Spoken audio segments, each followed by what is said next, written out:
Thanks for being here. Hey, back. We're back again, guys.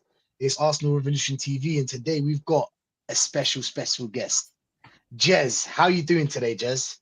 I'm all good, mate. Yeah, I've been a chill out day actually. Had an interesting afternoon. Had to do a 3-hour speed awareness course on Zoom with 7 other people. Naughty boy.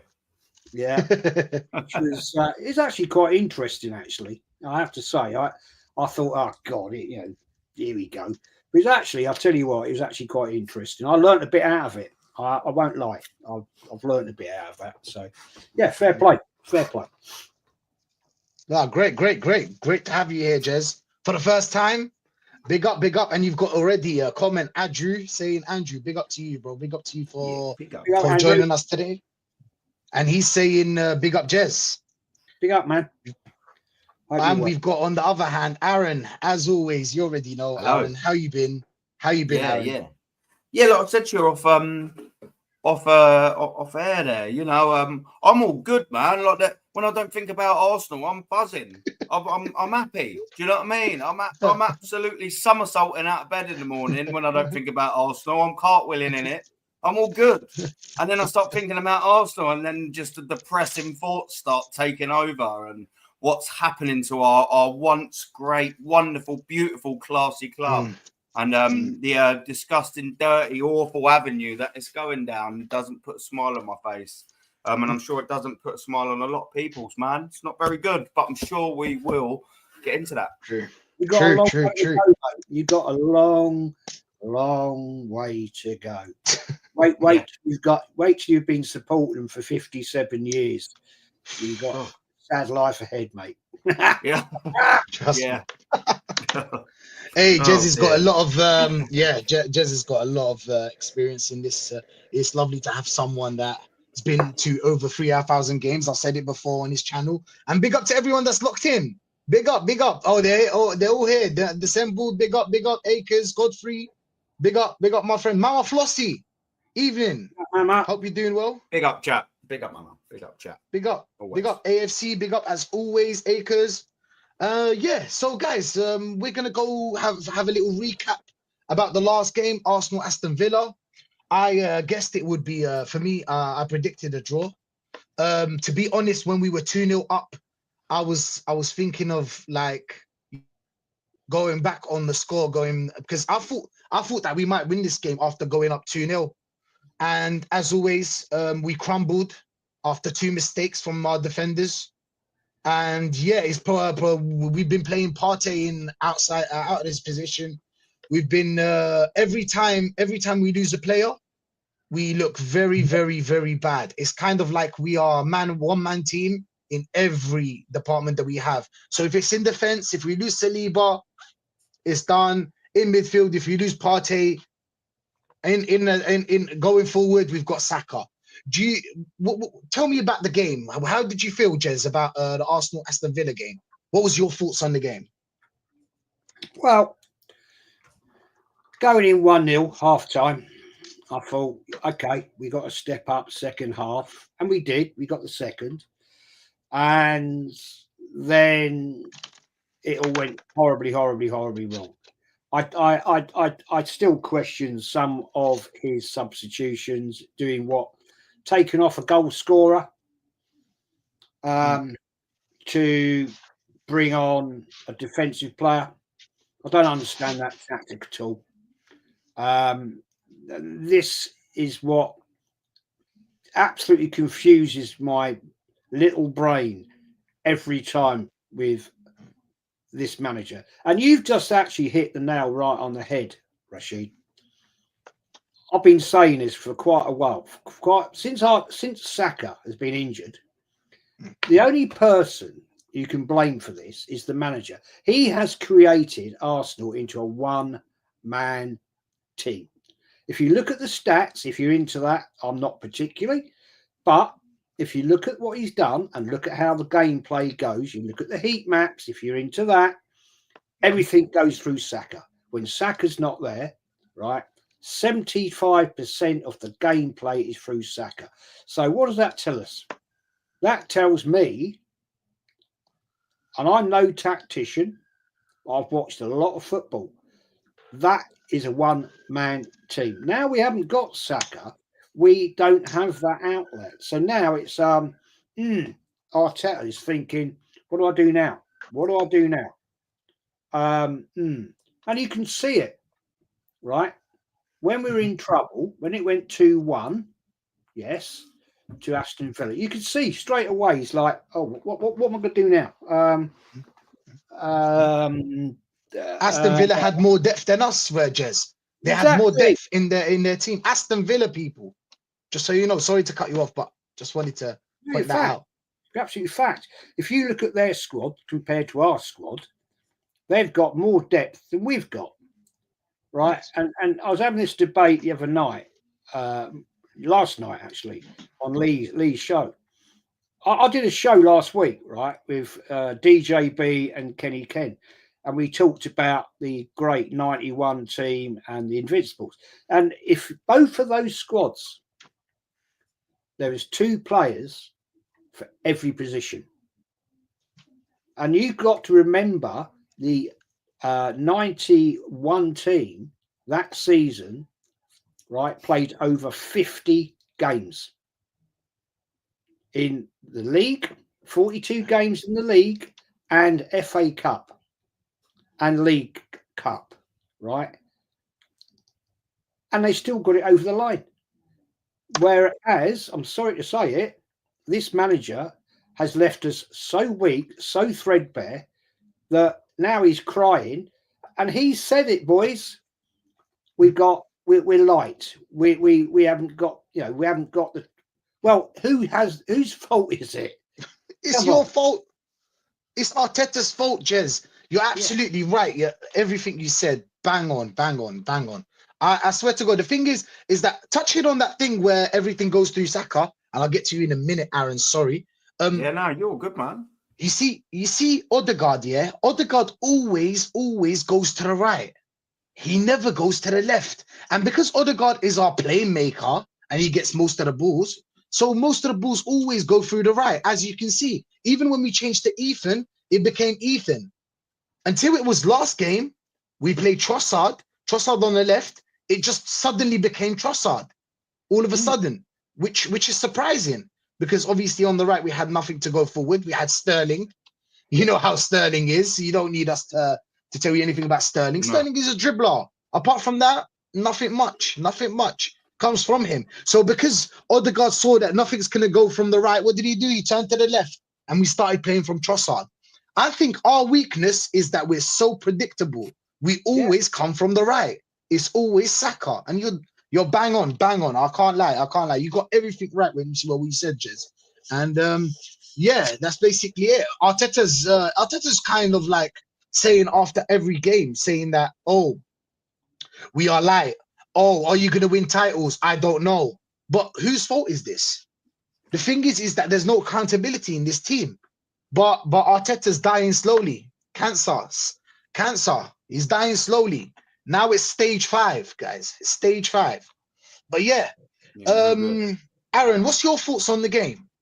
What's your thoughts on Arsenal? Just to sort of echo, what Jed sort of said, obviously with the Saka thing. I mean, look, we all know, that having no Bukayo Saka, that's his plan A, plan B, and plan C, Mikel Arteta. So there's no wonder that when you're only a goal out, real goal threat, your only match winner is out, obviously you're going to struggle. And we've seen that. We've got over the line in some games, but it's not sustainable the way we've got over the line without him. One of the things that really frustrates me, about no Saka is we never obviously wish injuries upon any of our players, any players in general, but especially our players. But there is one good thing, possible good thing that can come out of a player being injured long time, is that it gives other players an opportunity to step up, right? And so by that, I mean, because Saka is your star man, your number one player, you go to your match winner. But there's now an opportunity that presents itself for someone else in the squad to go, do you know what? Yeah, he is our man. He is our main man. He's missing. But do you know what? I'm going to step up. And I look to Martin Odegaard to do that because he's our captain. I've got people saying to me he's world class. You know, he's our only sort of outlet in terms of assists or whatever. So I'm thinking, all right then, Martin, you know, now's your time. Now's your time. Saka's out for a little bit. Let's see what you've got. You're our captain. Stop grabbing games by the scruff of the neck. Start winning games for us. Start creating opportunity after opportunity for other people to win us the games. What's he done? He hasn't done anything. You know, he hasn't done anything. And I will focus on Martin Odegaard for that purely because he's the captain and he's apparently world class. I would have looked to him second in that sort of attack. I know he's a left out, right, sorry, but I look to him and go, all right, Martin, now it's you. Go on, let's see what you've got. Get this team over that bloody line. But I won't just blame it on him. I look over at the left-hand side and you think, Martinelli, maybe it's your time to stand up. Do you know what I mean? And go, do you know what? Everything's gone down the right-hand side now. Why don't I make my stamp on this game and make everything go down this left-hand side because I'm so good? No, not done it. Trossard. You know, he blows hot and cold this season. Unfortunately, a little bit more colder than he's blown hot. Whether, you know, that's down to the manager, yes, no, you know, I know there's, you know, we've sort of seen in the past with Trossard at Brighton, he can blow a bit hot and cold with the manager. Once he's had a bit of thing with the manager, his form goes down. Maybe that's happened. I don't know. I don't work for the club. I'm not inside it on a day basis. But it's just so disappointing that we've seen, you know, Saka's missed, what is it, about between 3 and 5 games, something like that for Arsenal, maybe a little bit more. I don't know, there or thereabouts. But no one really has took that mantle and gone, yeah, I'm going to be Arsenal star man now. It's just such a shame, and that transmits to the field. Not only that, you know, you've got 2-0 up, yeah. You've got you know, you've got what, 40 minutes left to sort of play. I think maybe less than that. And you concede that goal. And do you know what I said to us after we conceded that goal? Just like, let's just keep ourselves steady now for 5 minutes. Don't just do anything silly for 5 minutes. I think just go through that little patch, and then what happens with they hit the post, Tillemans, and do you know what I mean? You start sitting there and thinking, do you know what? They're going to come back here at 2-2. I said I've done a stream on the Saturday morning, and I said 2-2, and unfortunately I was right. Do you know what I mean? You don't want to be right when you're predicting that your team's going to drop points. But, you know, you could just sort of see it coming in. As soon as they hit that post at 2-1, I thought, yeah, they're going to come back here. Do you know why? Because they got legs on that bench, like Jez said, like you said. You know, they've got options on the bench. Why the bloody hell? They've signed a striker, by the way, or a forward or a striker this month already. They've already got 3 strikers on the bench. Yeah, they've already got a couple of strikers on the bench that would walk into our team now. How would we allowed this? Well, we've already covered out why we allowed this. Arteta's allowed this. How has he allowed this squad after half a decade, £750 million in sterling, and we have Raheem, unfortunately to say, Sterling on the bench? He's our only outlet, and what's he going to do? But I'll tell you what the Raheem thing is about Raheem Sterling. North London derby, I booed him off the field, and I'm getting pelters from the home fans, from my fans, right behind me, and dirty looks right in front of me, looking back at me like in absolute disgust. People calling me you know, I'm not going to repeat it. Don't need to. Yeah, you know what word I'm saying. It's madness. Where's the protection on this? I don't personally understand it. And what you said, Rashid, accountability. We're not allowed to hold the players accountable, but it's not just the players, Rashid. It's the manager. It's the owners. It's everyone from top to bottom that filters all the way down into that playing staff. There's no accountability, and there's no accountability. Where's the progress coming from? Because at the minute, everyone's happy with where we are. And I ain't. Well, you ain't. Jez ain't. Ozzy ain't. The chat ain't. But this is such a minority of this deluded fan base. It's a struggle now. Like, Aaron, and we're seeing it on the field. It's madness, mate. Aaron, it's jarring. It's jarring because when you think about it, they have accountability when it comes to, I don't know, me, you, Jez, Lee, North, Norms, anybody that says anything that against them. You've seen some people, you know, cussing out Jez or cussing out Lee or cussing out these, or cussing out, I don't know, Ken. Why? Because accountability. Their accountability is only with the fans. When it comes to the board or the players or the manager, they have zero accountability. Zero. When you were touching on Odegaard, yeah, because Odegaard is a very interesting subject. See, Odegaard is a so-called star. The thing is that Odegaard has a captaincy. For you to be a captain, you're either a talker like Tony Adams, or Vieira, or Yeah. you're a silent captain like a Messi. Messi's a silent captain. I want to say it again. Odegaard ain't a captain. Odegaard's as much of a captain as I am the King of England, mate. He ain't a captain, I'm telling you. because he's not a captain. If you're trying to be a silent captain, you have to perform week in, week out. That's how a silent captain performs. You know, we need you when we need you. You don't miss a penalty when we need you. You don't miss when we don't miss a tap in when we need you. When we need you, you need to stand up and show us why you're captain. That's my issue with Odegaard. I think they should strip him off the captaincy because he's clearly not built for it. He's clearly not built for it. Magalhaes, straight away. Big up to everyone that's locked in. Big up to everyone that's locked in, bro. 100%. Hey, we got Ozzy in the building as well. Ozzy, what are you saying, bro? What are you saying? You good, yeah? Yeah, no, big up. Do you know what it is, bro? It's cold out there, yeah.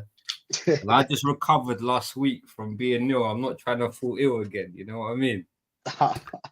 if you keep going, you know, when you recover from an illness, like you're always on like God, like it's too cold. I need to be warm. No, that's me right now, man. I don't know what's been going around lately. It's a virus. It's just a minor. It's just a minor corona or something. It's just a minor. I just got rid of it last week. Corona. So yeah, I got it as well. I think I got it for 2 days or 3 days. I got it as well. Yeah, I know what you're talking about. Is it the fever? You got the fever as well. You got the fever as well. I had like I had all the body aches and I was sweating. Temperature and that. My wife's got it at the moment, and I said to her, she's had it, I think, a couple of days since Sunday. I think I had a similar thing before Christmas, and she's got it. And I said, right, you can go off to another room then. Yeah, lock the door, innit? Yeah, you stay in just there. Just put in quarantine. Stop batting the nails and the wood on the back of the door, innit? You're not coming out here, look, Bob. The big red X on the door. Like, yeah. Danger, do not enter. Danger, 100%. But big up. Hope she gets better. Hope she gets better soon. You know. But yeah, big up. Without Saka, big out Acres. Without Saka, this club is completely, utterly finished. Yes. But why? That's what we were talking about, Acres. We were talking about, like, how could you spend 800 million and then you end up with only a 1 player or a 2 or a 3? That's just not good enough. Because Aston Villa spend about 300 and they got a full squad. Did you see their squad? It's a joke. It's a joke. Fraudetta, no management tactic, 100%. 100%. That guy cannot manage anything. That guy can't score in a fucking brothel. I swear to God. This guy... He panics. Sorry to interrupt. Do you know what that mean? Yeah, do you know what that mean? Because we haven't got the depth, right, on the bench, right? There's been games, I mean, when he's like... Yeah. Yes. He looks at Airpod Albert, and Airpod Albert's going, I don't know. I don't know. You know what I mean? I'm not the one that's getting paid 15 million. That's above. That's above his. I wonder how much he's on. But I wonder how much he's actually on. The problem is people are coming out saying, "Oh, he still needs more time," which is ridiculous. Yeah, the board is not backing him. But you've signed over 30 players. Like, how many more signings do you need? The players that you're looking at and you're thinking, I can't trust him, I can't trust him.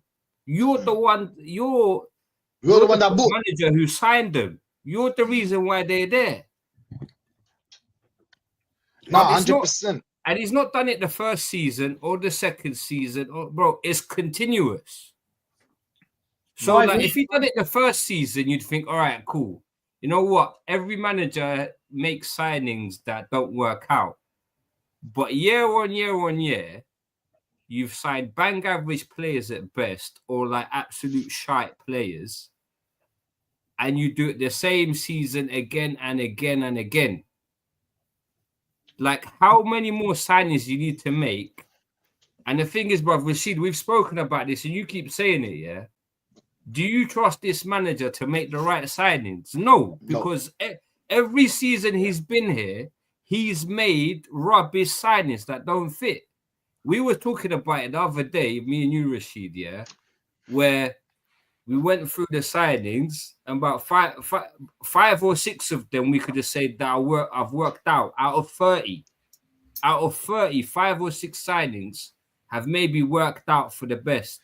Yeah, we've got 5. We've got about 5. Are we not talking about these signings being world class, but they've been good enough to play in the squad?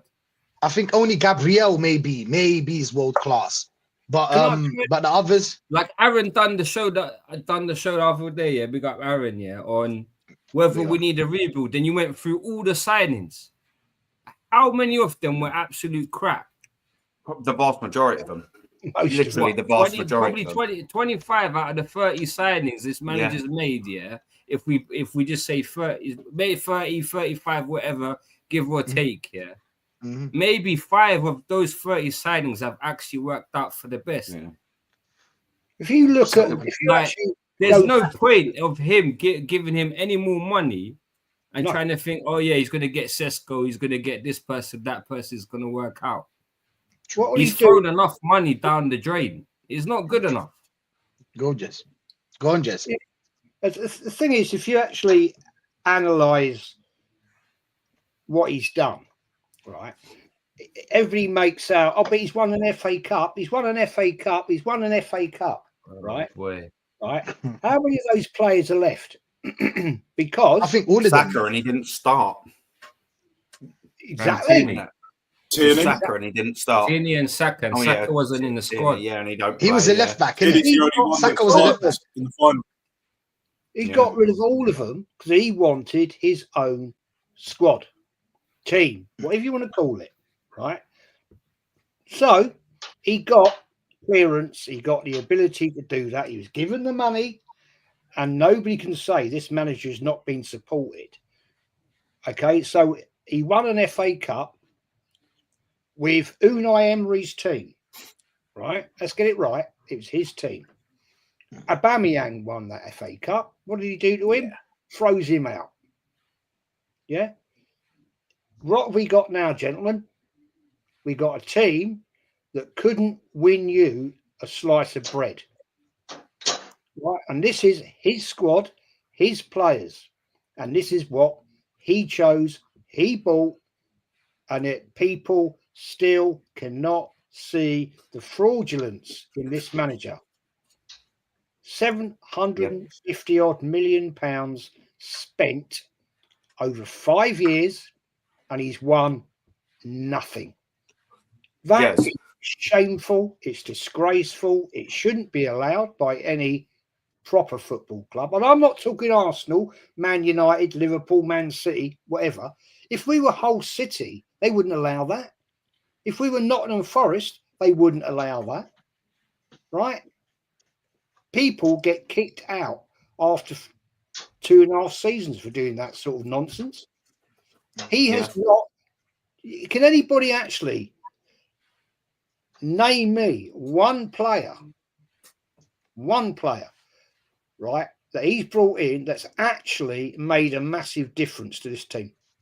Gabriel, that's it. Other than Gabriel, I can't think of anyone else. Maybe Timber a little bit, just a little bit. Even then, I would argue that he was good when he came in. It's just over time he got naturally better. Yeah. But even then, I wouldn't say that Arteta improved it. Do you know what I'm saying? So even that question, which is a great question, Jez, like there is no answer really and truly, because Saliba was good enough when we bought him under Unai Emery, by the way, and then this so-called manager decided to loan him out for not one season. I think it was like 2 seasons, 3 seasons or whatever. It was. Is some 47k said Declan Rice. First season, I thought he was, Yep. This season, he's been average. That's because he was playing in his position. He's a number 6, and last season, Rice was he was injured for the vast majority of it, so he's actually playing in his preferred position. He's not. I know Ken disagree. I've had a little it was a friendly disagreement with Ken about it. He's not an 8. Ken thinks he's a left 8. I don't think he's anywhere near a left 8. No, I don't. Nowhere near. He's a 6. Even West Ham fans who've had him for years say he's a number 6. Yeah. He ain't no 8. Sorry. And when he was getting man of the match performances, Where was he playing? He was playing in number 6. True.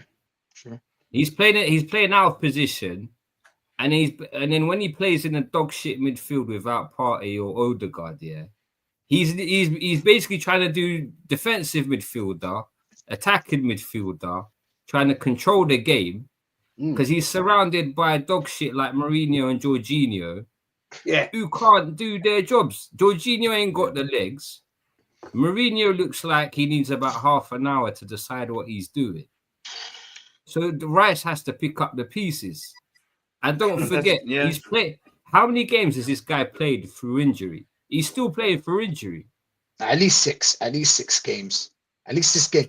Going back, I don't get onto Rice too much because we've seen how good he can be.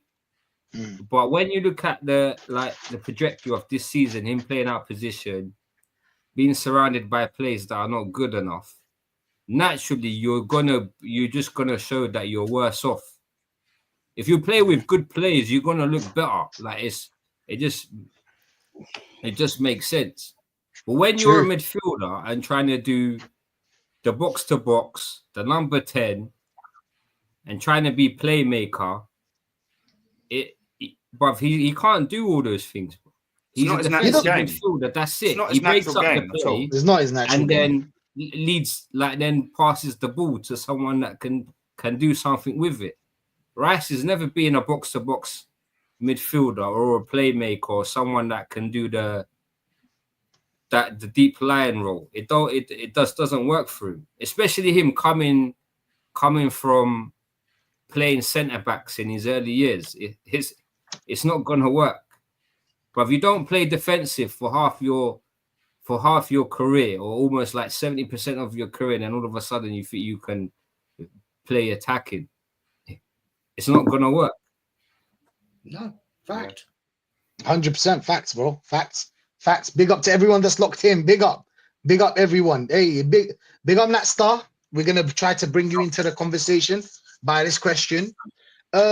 What do you think so far? The transfer window has started. It's been 21 days. We haven't done anything, nothing to show, you know. We've seen this Arteta buy players, like we said, that are rubbish, apart from a couple.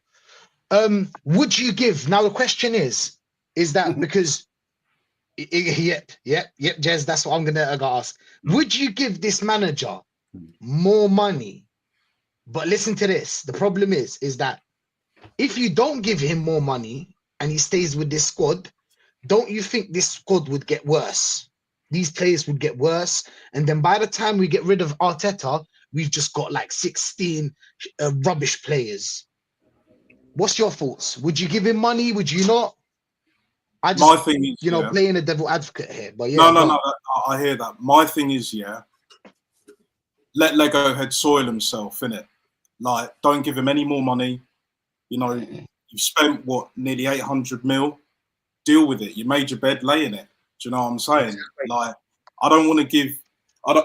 The fact that it's been 21 days and there's been no signings, I'm actually glad, to be honest. And yes, this squad will get worse, whether he stays here or not.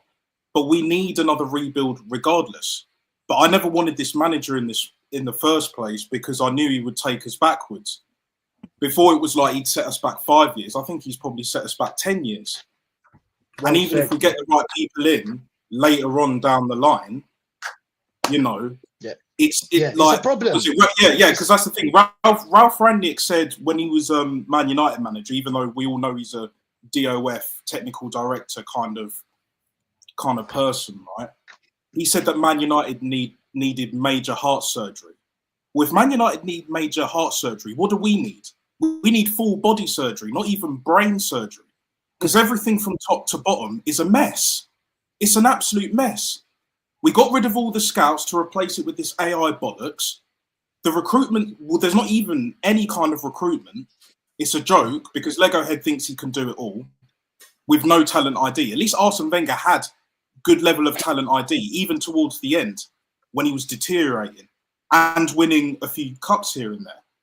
So there's so many problems.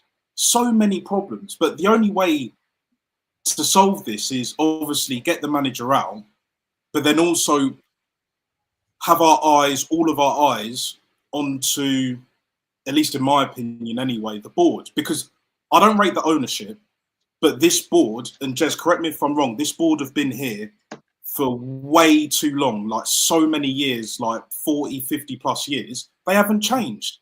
Bank of England FC and all of that, mindset's still the same. Even when we were good with Wenger and, you know, George Graham before that, it was still technically masking over problems that were holding us back to becoming an elite level club like Chelsea are. We should be where Chelsea are and were, but we're not. We're nowhere near that level. But in order to be at that level, everything has to be on point from top to bottom.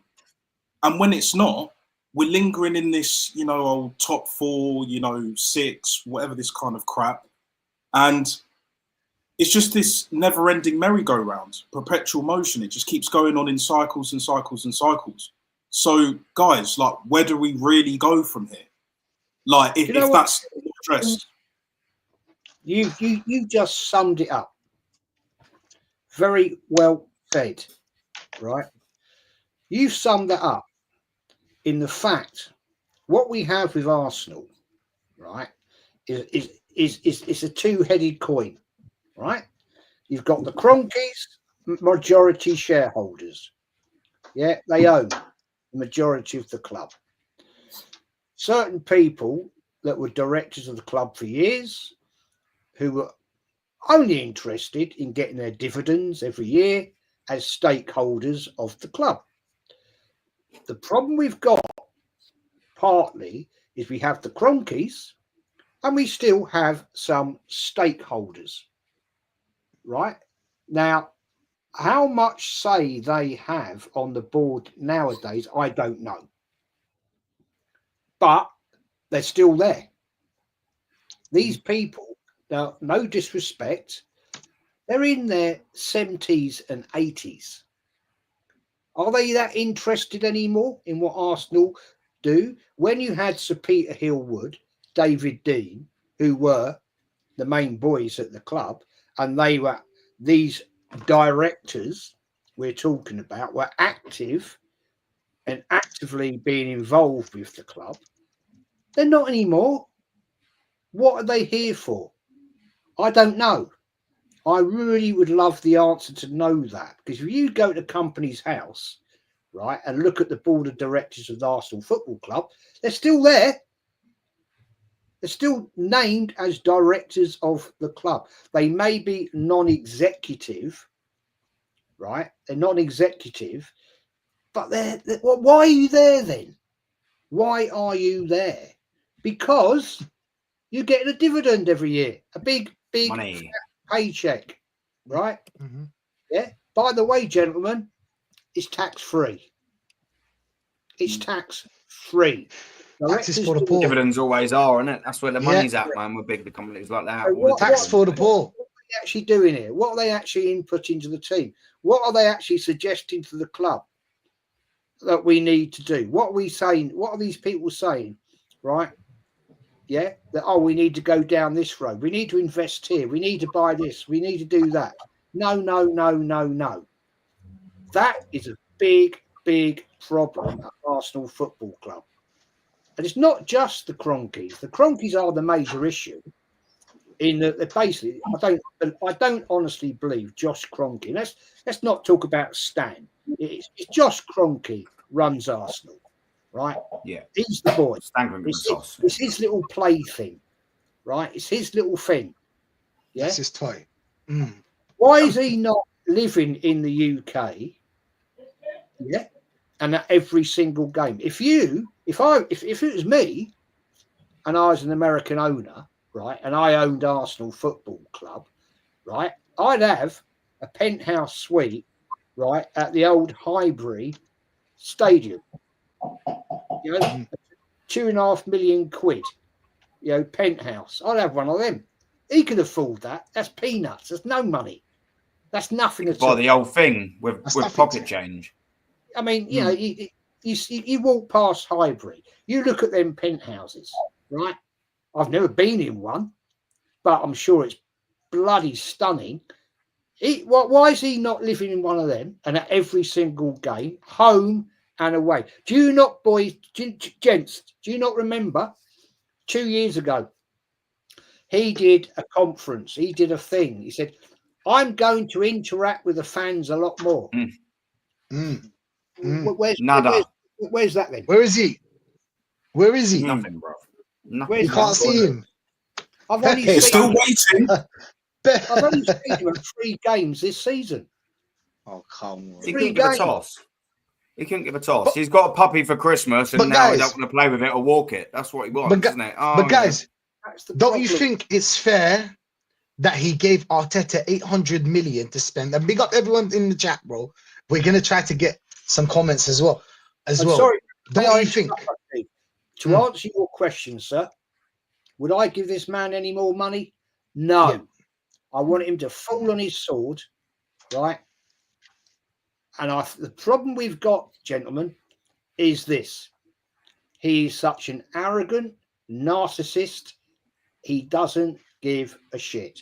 Because all the time, there's no pressure on him, right? £15 million a year. Thank you very much. He ain't going to do anything. He don't give a shit. And he's not going to walk. He's not going to walk. People think he's going to walk. He said he wanted to quit. We know managers aren't going to walk, especially if you're on that money in the top 5 leagues in the world, right? On the planet, which is in Europe at the moment. None of these managers are going to walk.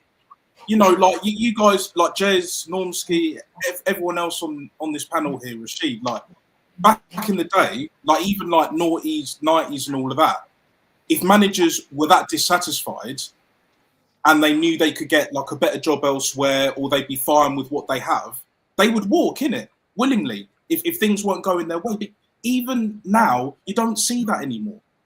You don't see that. Obviously, Arteta's situation is different because he's running the ship like pretty much damn near the whole club, other than Josh being at the top. Like you said, Jez, is his like little plaything. Then you got the likes of Lord Harrison Peckham, 90-year-old or however the fuck old he is, right? Collecting dividends. And again, it just circles back to what I was saying earlier. Like the whole problem is that it's jobs for the boys and the structure is a complete mess. And we're literally surviving on Premier League money, which includes Sky Sports, Champions League. All the merchandise, Champions League, sponsorship, merchandise, the ticket sales and all that. But trust me, once them seats are empty at the Emirates especially, which will happen because it happened with Wenger. I didn't think it would happen when it did, but it did. That's when it's adios. That's when it's done. So until that happens, we're not really going to see any change. Facts, bro. Get them out. Too many of the fans ain't ready, though. That's the problem. They're not ready. I disagree with you on that is this.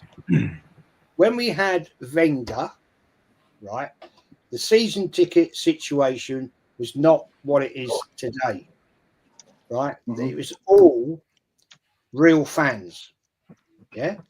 Now, with this lottery system, bullshit, yeah? No disrespect, right? But I saw it the other day. You've got people in there that are getting a ticket. They're tourists. They come over, they'll spend 500-600 quid. I've seen them, right, in the armory. They're in that shop. They're spending God knows how much money. Yeah, giving it all the big one. Oh, look, I'm at the Emirates. I'm at the Emirates. Oh, look, yeah, I'm spending 27 quid on on a steak sandwich and chips. Yeah, and then they fuck off. You never see him again.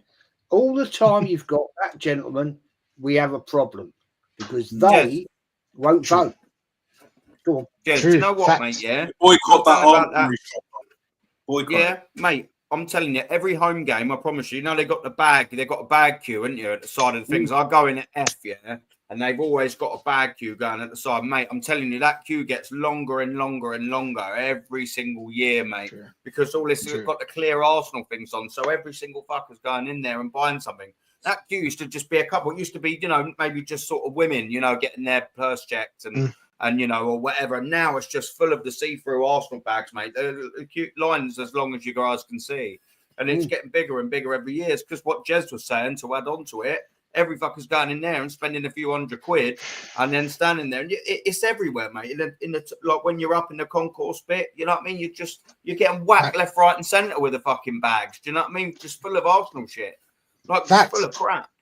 Facts, Aaron. Facts. I've got a nice comment here from 47K. Arteta's stubbornness is leading to his downfall. He just wants to be able to say he did it with the players he picked. Facts. Now it's not happening. Facts. I want your opinion. I want Norms. Norms, are you still there, Norms? If Norms is listening, Norms, I wanted to ask you this.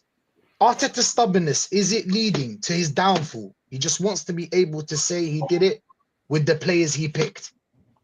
Big up to you as well. Big up to you. Well, I hope it does lead to his downfall. You know what I mean? Because that's all we got to hang on to. I mean, yeah, he's absolutely. I mean, I think he's worse than Wenger, mate. You know what I mean? But this guy is a narcissist, as someone says. He's just. I keep calling him the protagonist. It's all about him, innit? It's everything revolves around him.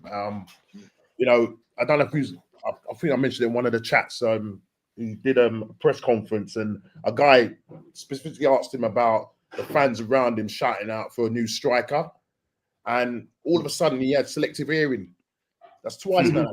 The way he does it is like to say, is when the guy was answering the question, is like to say, like, when you ask that question, yeah, he's like, what? Sorry, what was that? Yeah. He goes, oh, the fans are saying, like, are you going to buy like a new striker? He goes, oh, well, no, I'm happy with what I've got. We ain't got anything. You've got Havertz. You've got Havertz. Darn that sword. Darn that hill. It's weird. But I'm trying to say you can see the stubbornness because obviously he ain't gonna take Havertz at the side. Yeah, he ain't gonna take Havertz at the 65 side. million. Internal solutions, Normski. Internal solutions. Exactly. Sounds like a shit IT company, doesn't it? Yeah. We'd be better off with the IT crowd, mate. Running this. Yeah, I know. Do you know what I mean? It does. From top to bottom, this club is just being run into the ground. Yeah, 100%. People might look and say, "Oh, we're second," but that's just masking. It's actually masking the real truth. What's really going on, mate? And look, at the end of the day, this guy is going to die either on the Kai Havertz sword. You know what I mean? It's biggest mistake of his career. Yeah, the Kai Havertz was the biggest mistake of his career. Yeah, you do not pay 65 of Kai Havertz in any circumstances, even with inflation. Inflation, sorry. Normally, can I just add on to what you were saying as well? Go on, sorry. No, go on. You go first. Yeah, I just wanted to add on to something that you were saying as well. Yeah, about that it's masking, and you're absolutely right. 100%, it is masking.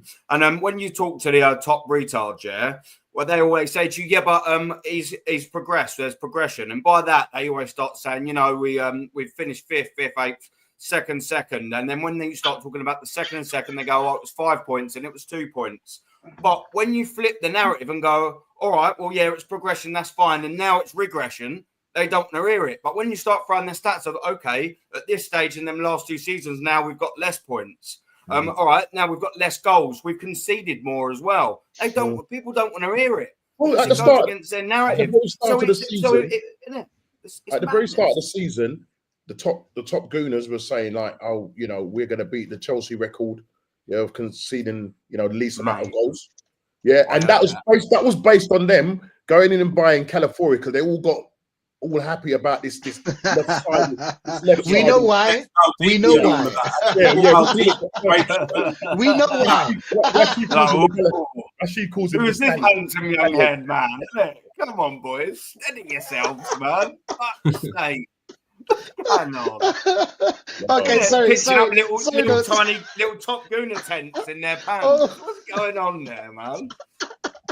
And he's got aura. He's got aura. Aura. I call him the Shire horse. Yeah, oh my days. Yeah, man. Jez, I want to ask you this question, respectfully, as older heads, right? I have to ask you this question, right?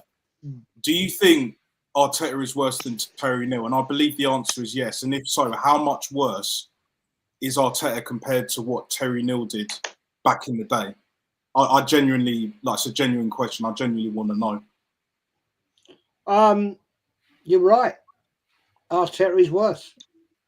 let's put the things on the table. Terry Neal was actually a decent player for Arsenal. I saw him play for Arsenal in the late 60s. Hate to say that, but I did.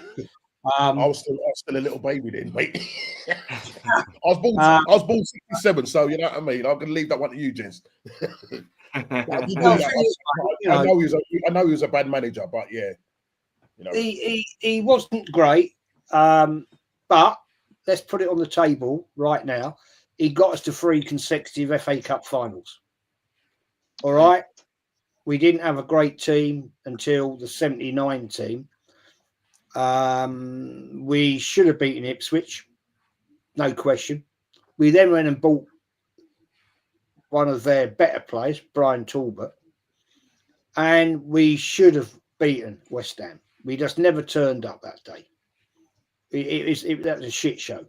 And then 2 seasons later, he got hounded out. And I was one of them. I was one of the people, boys, that went to Islington Town Hall to get him out because the club was going nowhere. And at the time, the fans were a different type of fan in the fact it was all very community, if you want to put it that way, local. It wasn't a spread out fan base, and I'm not knocking that. I mean, I've got nothing against international fan bases, and it's all good for the club. But what it does take away from the club is the fact you haven't got that. How can I put it nice? Hunger.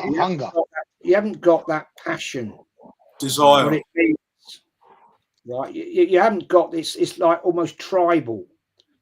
And I've always said this. It's like people talk about Lee Gunner doesn't get it, and I understand why. About the Spurs, Arsenal, Spurs. It's not there are rivals. There are tribal. It's tribal, right? They live down the road. They're a noisy neighbour, and they're a pain in the arse, and that's what it's. And you know, if you're from the community, the area, you get it. You'd understand that. You're brought up with it. You live it every single day at school, at your job, where you go to the pub.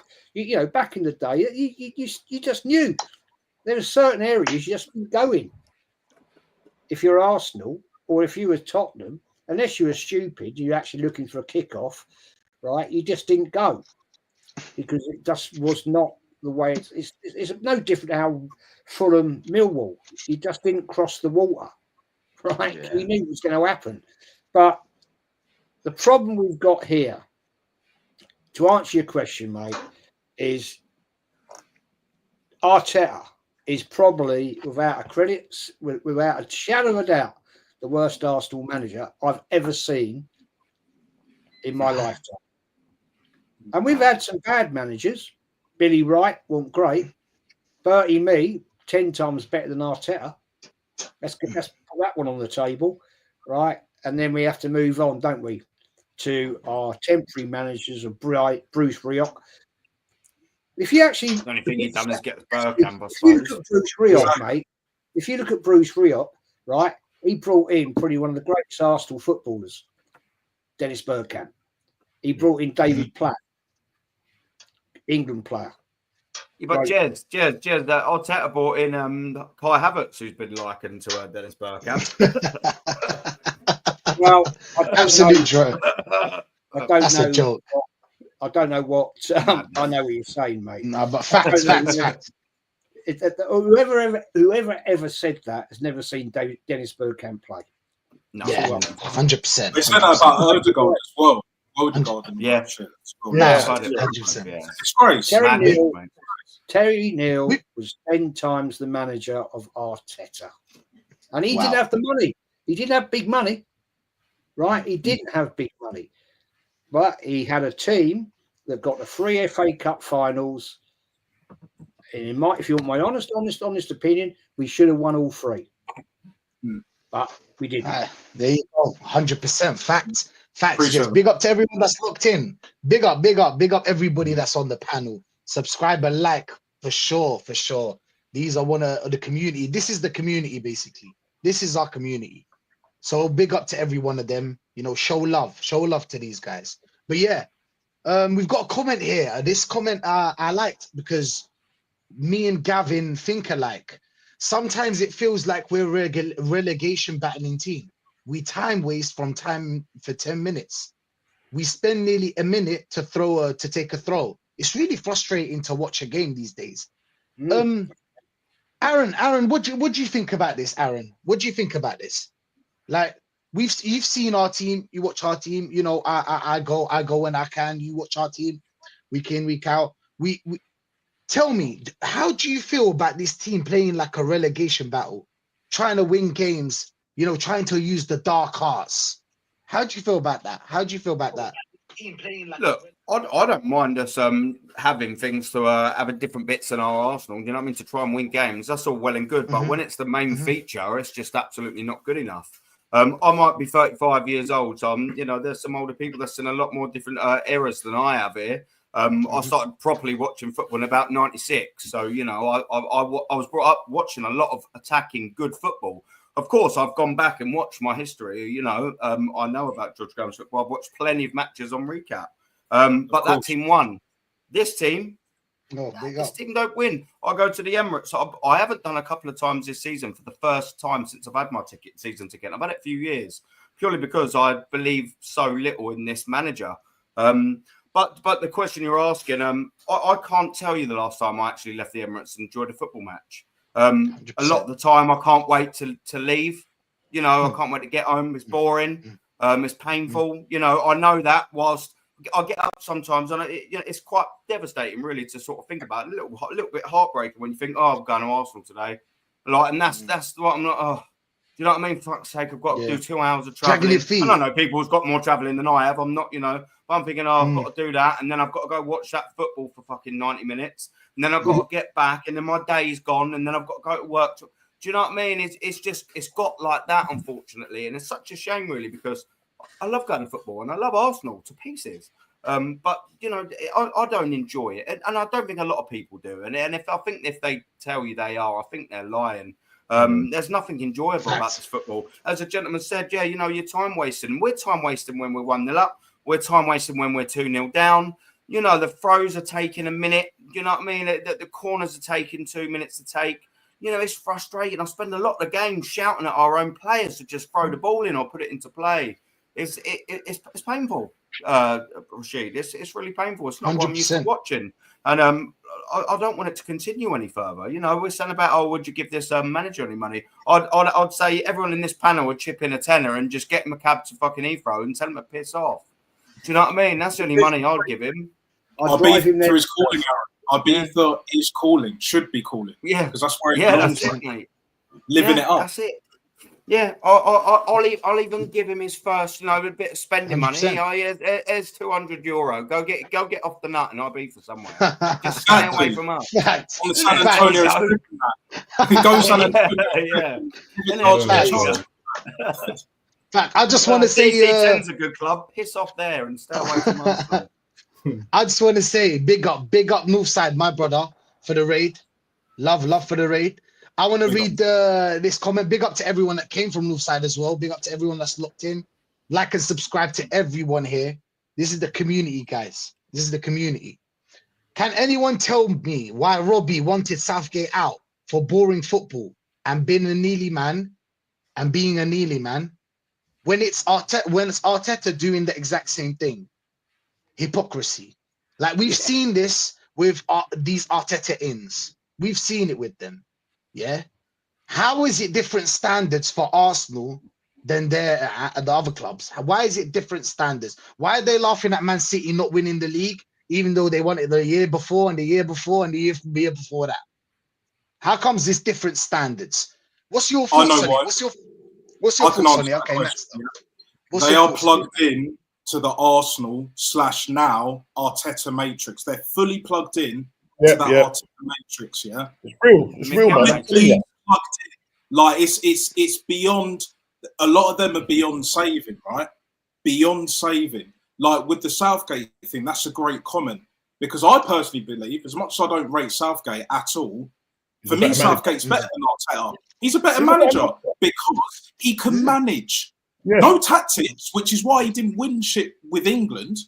But at least he knew how to keep the squad together. Arteta can't even do that. It's literally, in my eyes, fake respect out of fear. It's Napoleon complex. Arteta is literally Napoleon complex. Little man with a lot of power, thinking he can do it all, say whatever he wants, do whatever he wants. But again, that gravy train is going to come to an end very, very soon.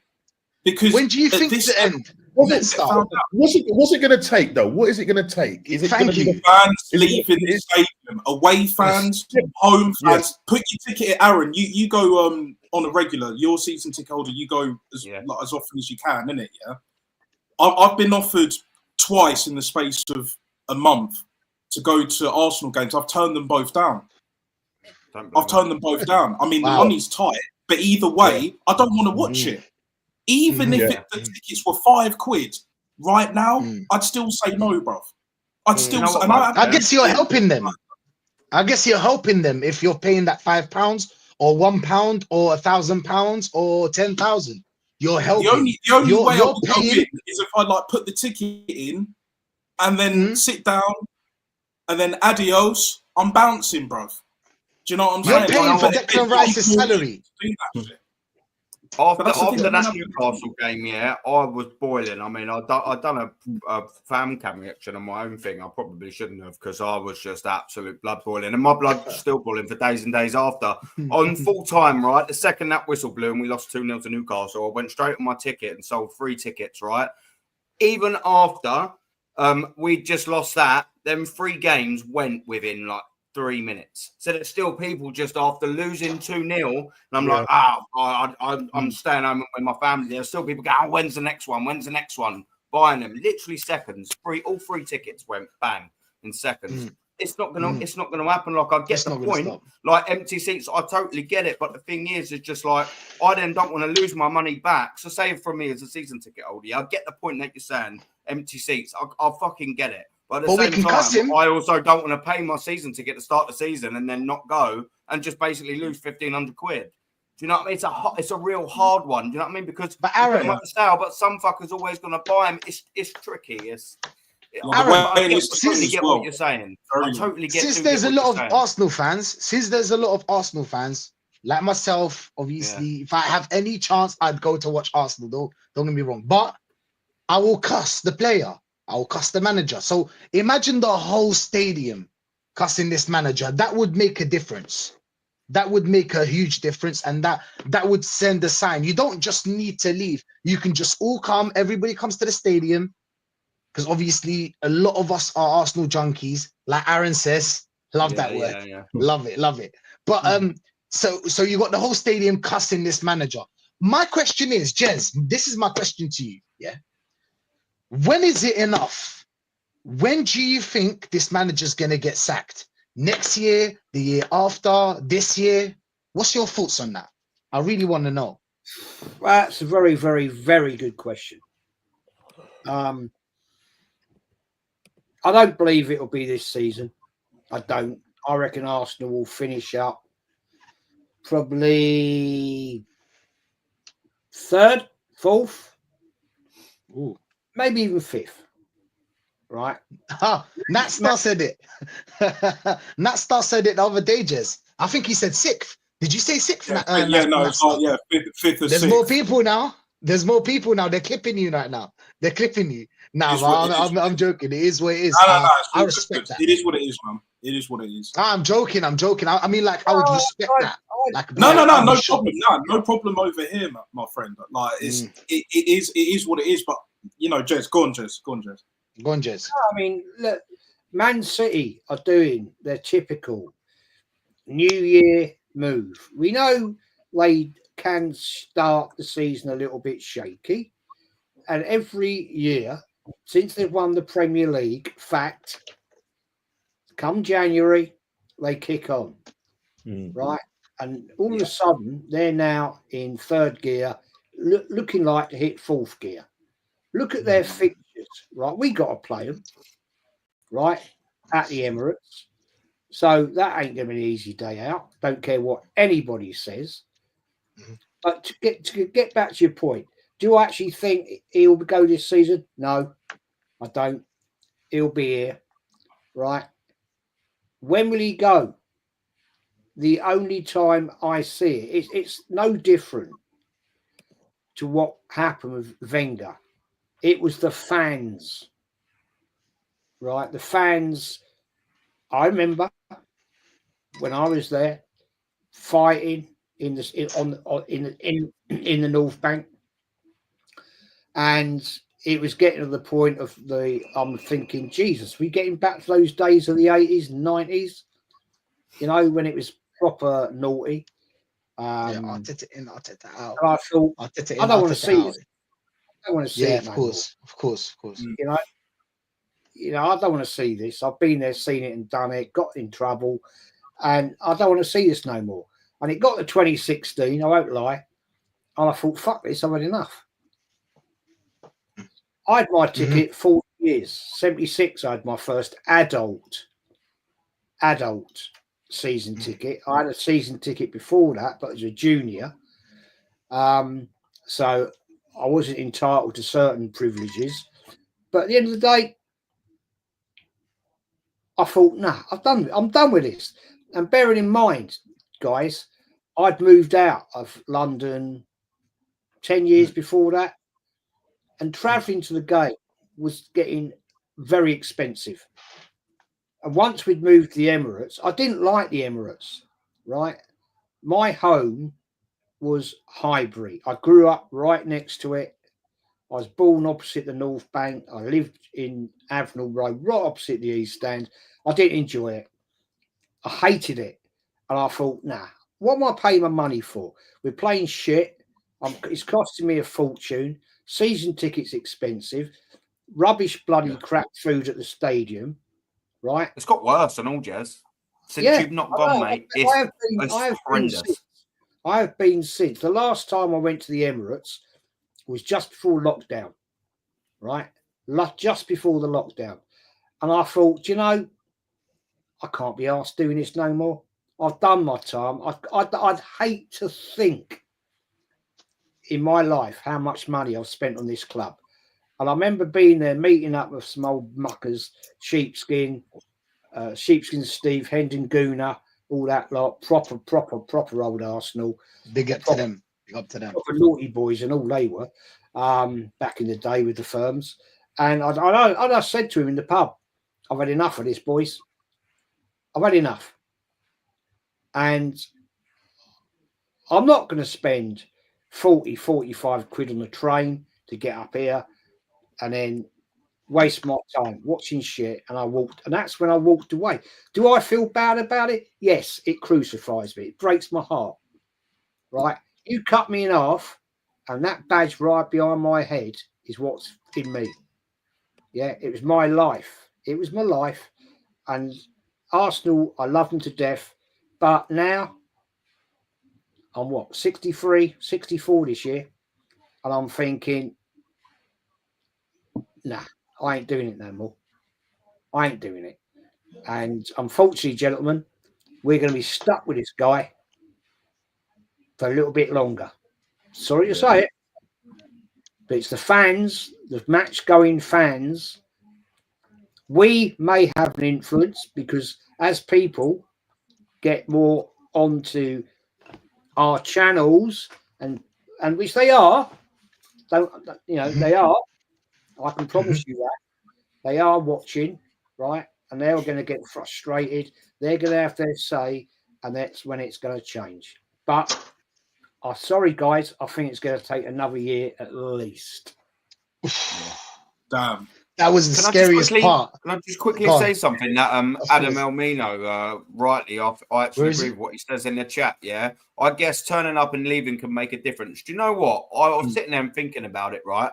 I actually would leave as part of obviously a load of people on the 21st minute to signify how long we ain't won this bloody league title. I actually happily would turn up to it. Well, we can boo. We can boo. And and something on the 21st minute, whether it be walk out, whether it do something. It's a good point that Adam's just said. Like, that's what I was saying, Aaron. That's the thing. That's what I was saying.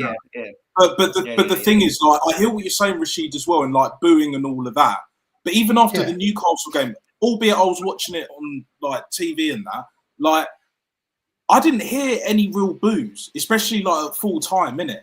And this is the problem. The fans that are staying, whether they're real or not, and most of them aren't real. Even I can see that. Like, I've been watching Arsenal properly since like 2001. So I'm technically new school, but not really.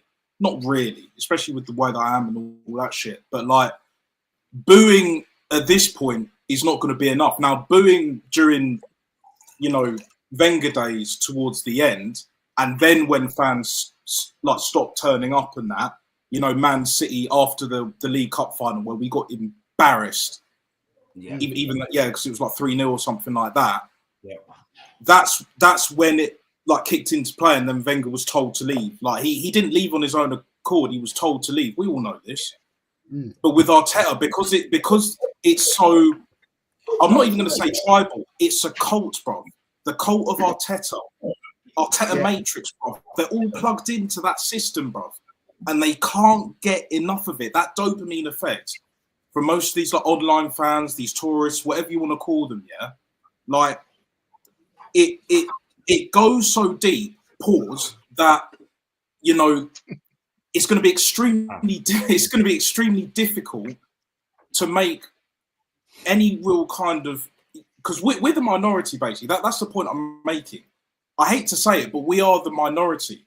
So yeah, even if, you know, we go to games, or let's say I'll go to a game in the next month or so, yeah, of course, I'll make my voice heard and all of that. There's going to be someone at the back or someone at the front, just going to cuss me off, and I'll tell them where to go.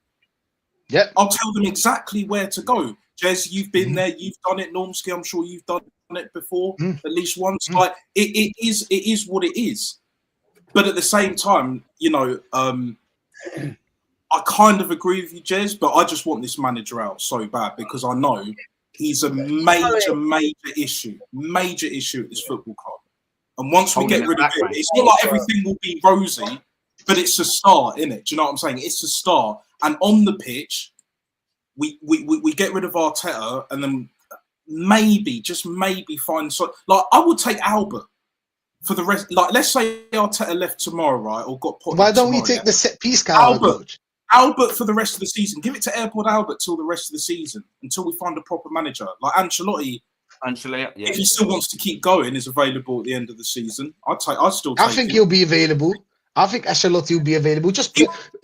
How does Everton get Ancelotti? He was my number one after Wenger. Period. But bro, if they bought Zubimendi for the summer, do you think Arteta's gonna get sacked? That's his signing. I want him to, as you know, but I can see exactly what Jez is saying. It might take another year. If you're buying Zubimendi for the summer. The problem we're in, yeah. Mendy, do you honestly believe that? Do you honestly believe Arsenal? I don't. Yeah, I don't think so. I don't know. I read it somewhere, and I read it. He ain't coming to Arsenal. It's you know, look, they always drop it, you know, when things ain't going right in terms of the transfer window. So they just throw that in there. You know it's going to happen. That's what they do. They're very good at that, and it's a distraction. It's a distraction technique. These mans are when it comes to the PR, they're the world champions at this. PR. They this is what they do good. You know, unfortunately, a lot of those fans fall for it. You know what I mean? A lot of them fall for it. Thing is, Normski, you got to remember, mate. Right, we've got an American owner, right? Yeah, owns 4 very big teams in America.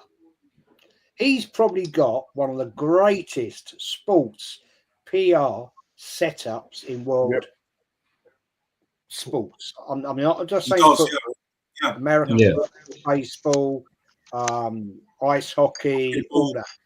They've got it all. Right? They know how to play the game. These people are very, very clever people. And they will play that game.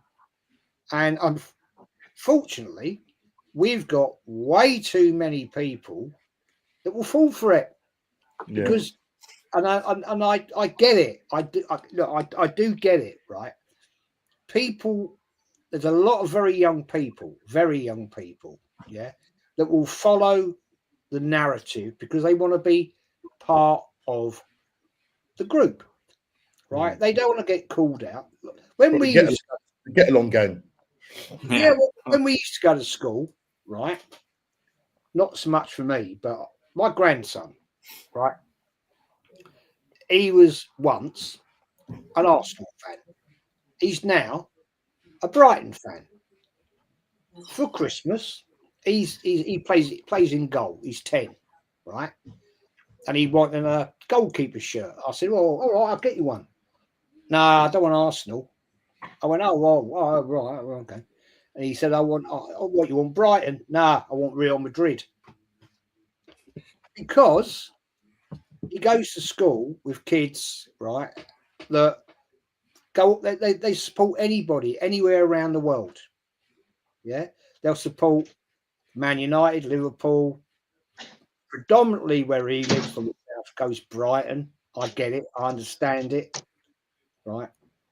And this is the thing. So if you progress that on, guys, you've got then certain YouTube channels that promote bullshit and absolute lies and rubbish. Young kids watch that. And they don't want to go against the narrative because they don't, on their TikTok or YouTube or Snapchat or Twitter, they don't want to be unpopular. So it's about validation. It's about validation. They want validation. Yeah. They won't go against it. They'll you're right. Yeah, you're right. Yeah. Facts. Whether they believe it or not, because unfortunately they haven't quite yet at a young age developed the ability to actually say, actually, mate, you're talking bollocks. They'll go along with it. They want to be part of, as you just said, Normski, the get along group, the get along crowd. They don't want to be unpopular. They don't want to be hated. They don't want to have people say, you're talking bollocks, mate. You're talking rubbish. What are you saying? What are you saying? Because they can't handle it. They can't take it. So they'll go along with it. And they'll say, yeah. You're right. And unfortunately, that is the modern world. You, all of us here have an adult brain. Our brains have developed to the point where we can actually analyze and say, "No, this is fucking shit, man. What are you talking about? What are you saying?" Yeah.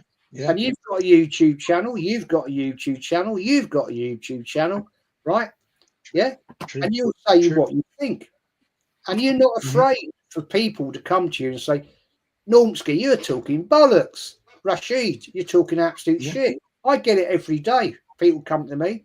Aaron, you get it, yeah? People say, yeah, you're talking bollocks, mate. You're fucking rubbish. I mean, I get it. The same bloke all the bleeding time, right? And I just laugh at him. I know you're all about, I think. And I'm just like, well, because he's a troll, and I find it quite funny actually sometimes. But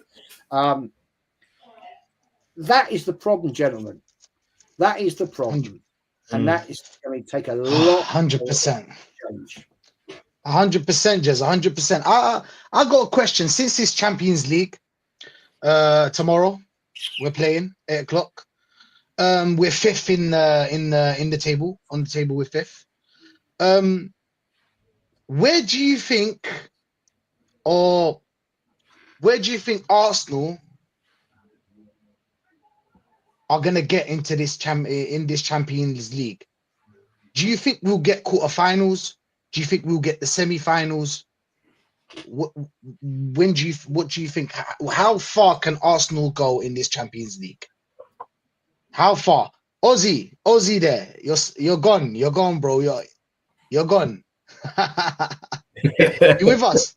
Are you with us? I'm here. I'm Earth to here. Aussie. He's Earth to probably watching. Aussie. He's watching a repeat of the Arsenal game. That's probably. Bro, you got to join us. I saw you there. What do you think? What do you think? What are our chances in this Champions League? We're fifth, by the way. What are our chances in this Champions League? We'll get through to the next round, and that's it. It's That's done. it. We meet a big club. That's it. The last 16 knockout. Yeah, we'll get through to last 16 unless we draw with a shit team. Then What teams do you think maybe that can we'll stop get us? through to the quarterfinals. Barcelona will Really, stop us. bro, Rashid and the panel, yeah. We've seen it last season. We had a better squad last season, less injuries, yeah. Mm. And we played a half decent team in Porto. We just about scraped them, and then we played the worst flipping Bayern team in God knows in a decade, yeah. And they beat us. We've got a shitter squad this season, more injuries. So, but what's there to what's the trajectory here, or to give you the confidence based on the team, how we playing, how results are going this season, to tell you to think, oh, do you know what? Oh, do you know what, lads? Yeah, I think we'll do well this season. I think we'll do well. I think we'll get through to the later stages. Our best players our best players out for the rest of the season. We've got players out left, right, and centre, yeah. We're playing crap football. There's nothing to tell me that, okay, if we go up against a half decent team, we can beat them. But if we came up against Aston Villa, we're 2-0 up and we fucked that up. But against a half decent manager, he goes, you know what?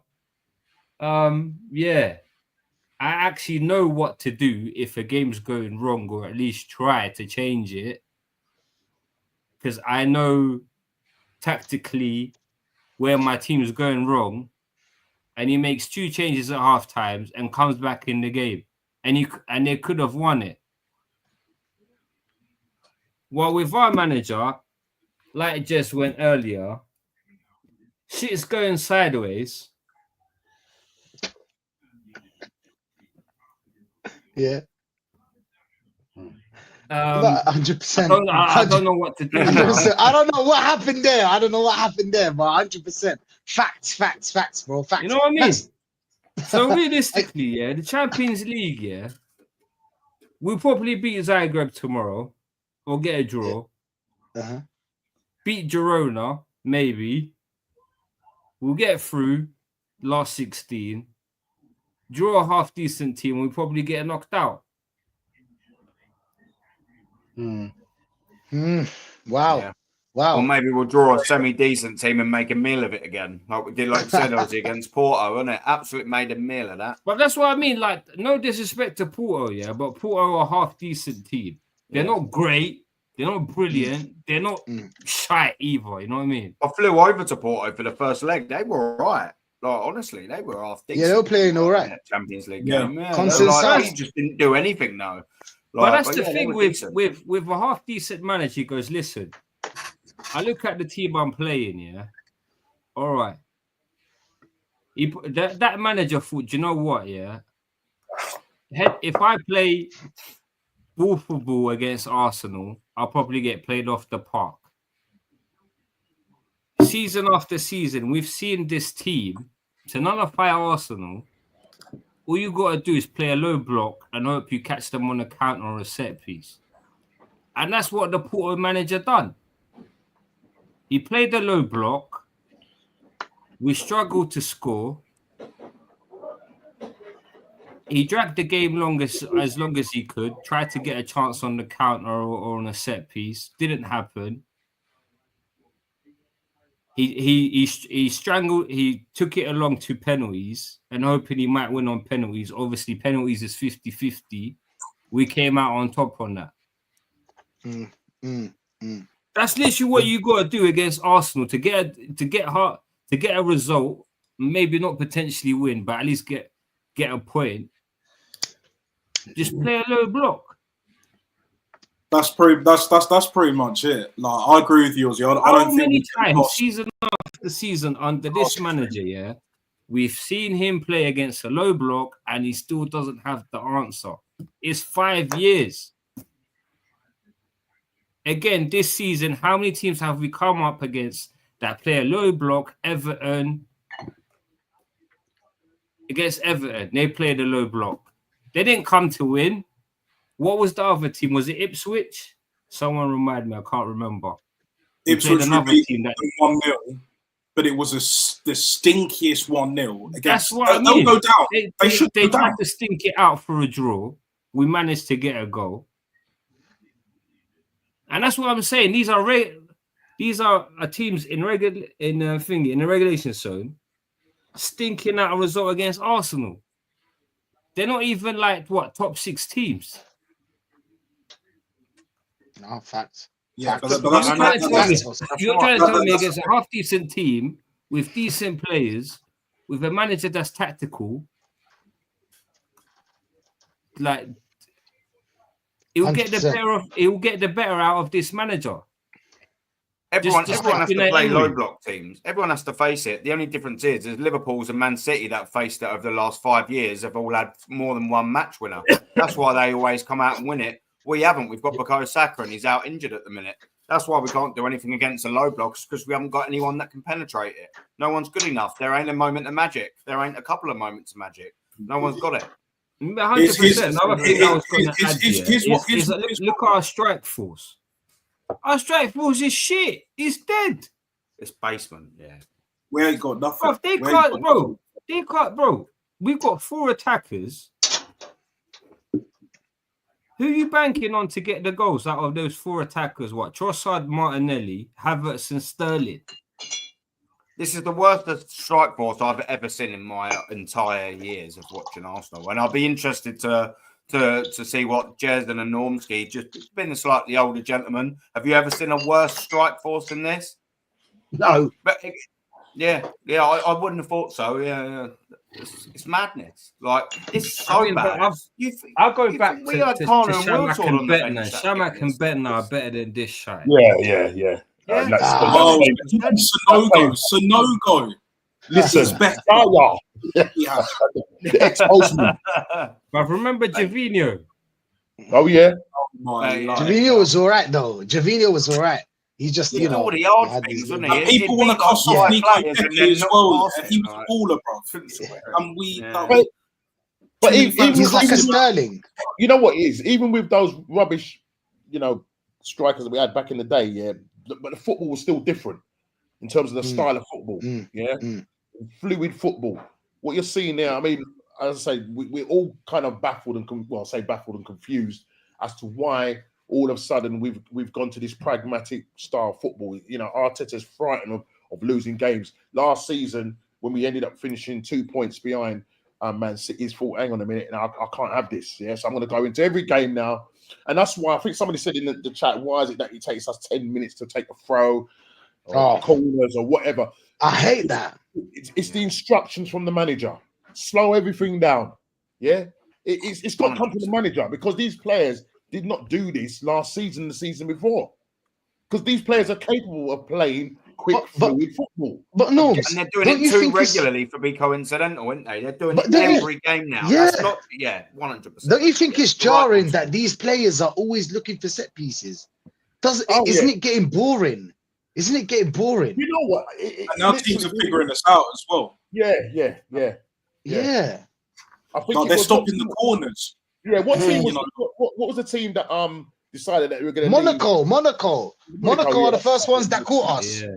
Because they put 3 players. How many goals have we scored from set pieces?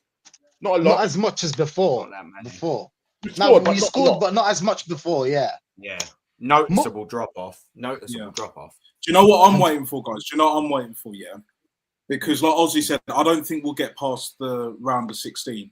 I really don't. I want us to come up against Leverkusen, because I saw Leverkusen.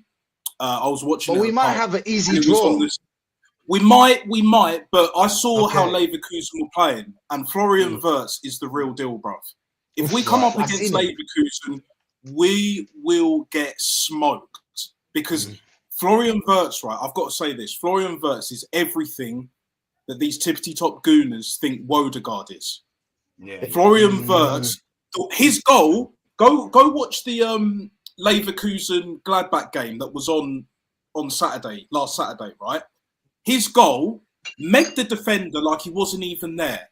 It was silky smooth. It was kind of like a throwback goal, and then he slots it. It wasn't even bottom corner because it didn't have to be. That's the kind of player that I want playing number 10.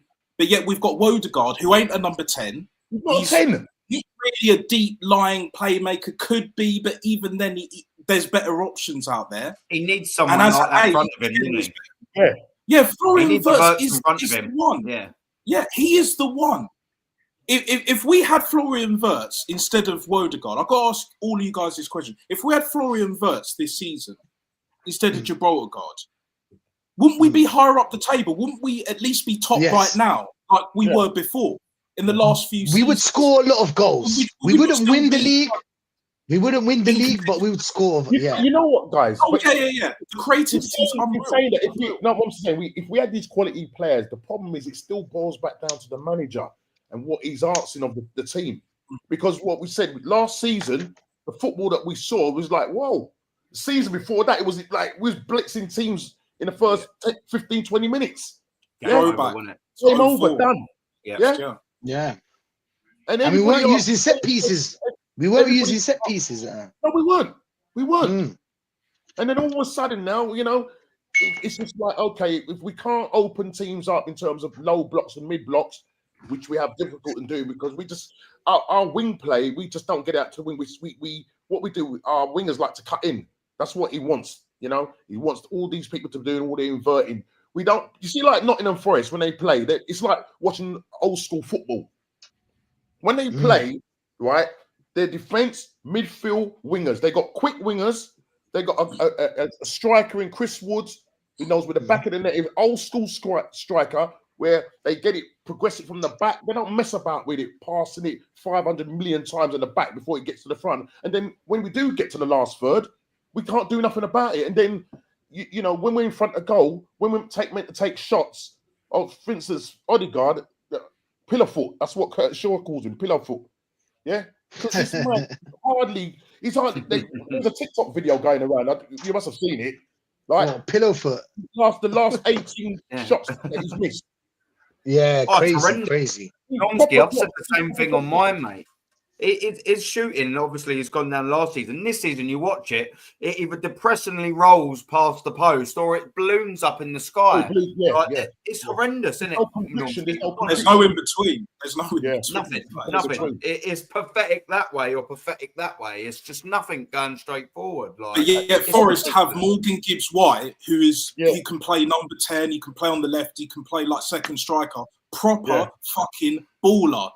Does the basics, but he's got that wow factor.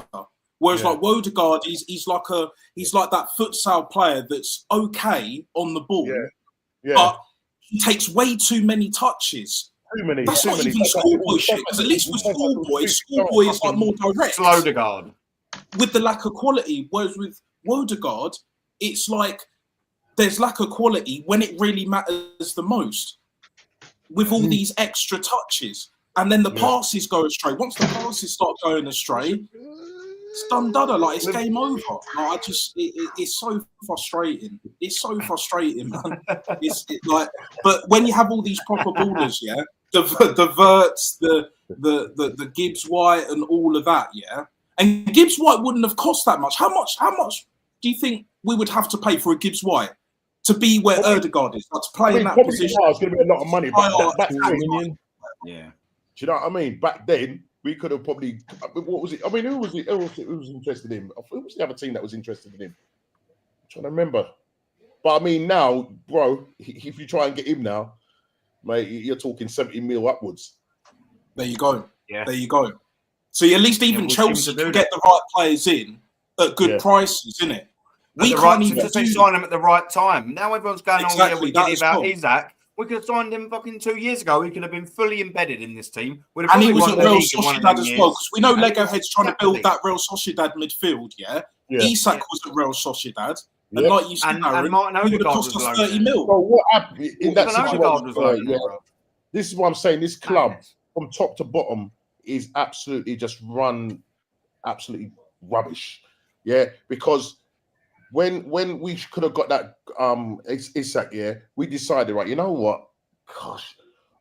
I sit down and I think about it even more. And I was watching Thierry Henry the other day, and I was thinking, God, mate, if we could have you back. If we could have you back. So we decide, yeah, rather than go and get Isak, we go and give Eddie Nketiah £100,000 a week to hit the nail in the coffin. You give him the 14 shirt. No good, mate. That's ridiculous, man. Come on, man. That What 14 shirt. What has he done at Palace? What has he done at Palace? The ugliest cake Exactly. He's got the number 9 at Palace. What is he doing there? Rob Holding can't even get into the Palace team, and then Eddie Nketiah, he ain't scoring. When was the last time he scored a goal? Premier League or FA Cup, whatever. I'm thinking it was against us in the Carabao Cup. Yeah. There you go. There you go. This is only goal. Flying header. League Cup is like a standard. A good header, to be fair. Yeah. At that time we had could have signed Isak. He had like a 70 million release clause. Now he's over double that. Well, it's just I think in the end, Newcastle. But they didn't deem it worth it, guys. Yeah. Not under this one. Always waiting for the striker. This is what Arteta's saying with the striker, bruv. He's going, oh yeah, we're waiting for the right striker. We've been waiting 5 years for the right striker. Who's the fucking right striker then? Who is it next year that we're waiting for? Who? Why didn't you get him 3 years ago? What's going on? True. Fucking, it's the biggest cop out. That is, we're waiting for the right person. No. That's the biggest cop out piece of shit. The right profile. But guys, here's a question. It's bullshit. Here's a question. If he gets his right striker, let's say he gets a bagsman, do you think this manager will win the league or anything at all with this bagsman? Let's say he does bring who do you want as a number 9? Who would you go for? Realistically,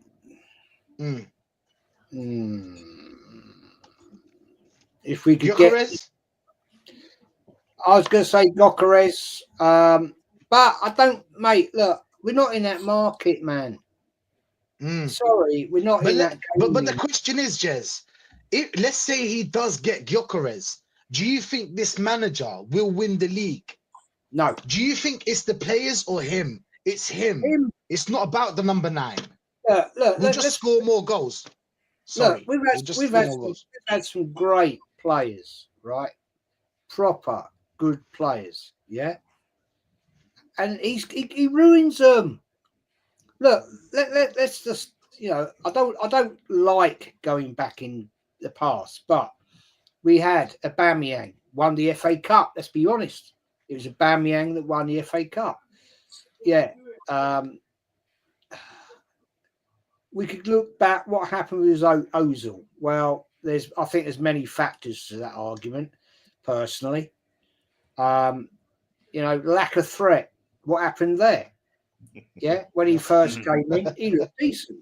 When he cut first, he was right. Yeah, but didn't Gabriel Jesus look all right when he first joined Arsenal? Martinet, look, let's put it right here, right? When Unai Emery was playing him in his right position, correct position, that man scored 15 goals on the bounce. Yes. So what does this say to us? What does this say?